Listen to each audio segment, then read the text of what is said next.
Good morning. I will share to you our trip to Siargao last January.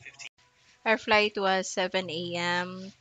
Departure at arrival doon sa Cebu is 8 a.m. So, kailangan gumising ng maaga. It should be 2 hours is nandoon na kami sa airport. So, si Jared is kailangan siyang i-condition yung mind niya 1 month before. Palagi ko nang sinasabi sa kanya na we're going to Siargao at ito po yung mga mangyayari na sasakay tayo ng airplane. So, kailangan siyang mag-behave doon. So, dito po yung pagdating namin sa Cebu is may transfer po siya. Aakyat ka sa itaas tapos pababa na naman siya for domestic flight na transfer. Yung flight po namin to Siargao was 11 a.m. at medyo delayed yung flight. So, we spend longer time here at departure area. Magpo 4 hours po kami na dito sa departure area. Buti at nakayanan ni Jared yung waiting time na 4 hours. Medyo may kaliitan yung departure area po nila dito sa Cebu Airport. At ito ay pupunta na po kami sa plane. So, kailangan sumakay ng bus papunta doon sa plane.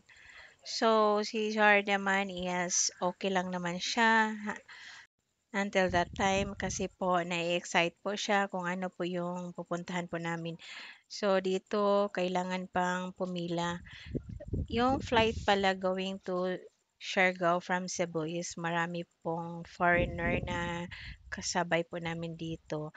At pag nasa plane po si Jared, so patingin-tingin lang po siya ng mga magazines at kumakain po. After an hour of travel, so at ito na dito na tayo sa Siargao Airport. So from Siargao Airport, we're going to Pacifico kasi doon po kami mag-lunch. So jeep pala yung nakuha po namin na rides.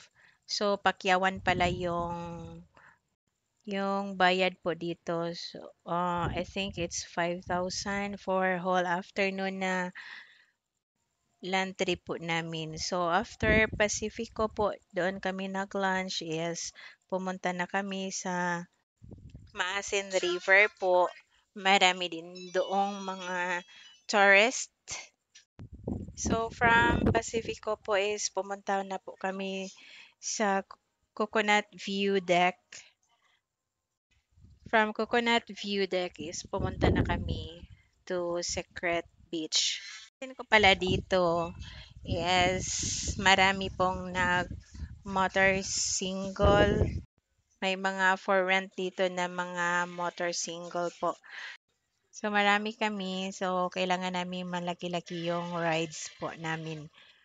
Yung napapansin ko po dito sa Siargao is marami pong tourist compared to locals po. In our land trip po, yung mga napuntahan po namin is okay lang kasi po we're from province. So it's just the same as our province. Yung mas nagustuhan ko dito is yung island hopping at saka yung mga waves for surfing.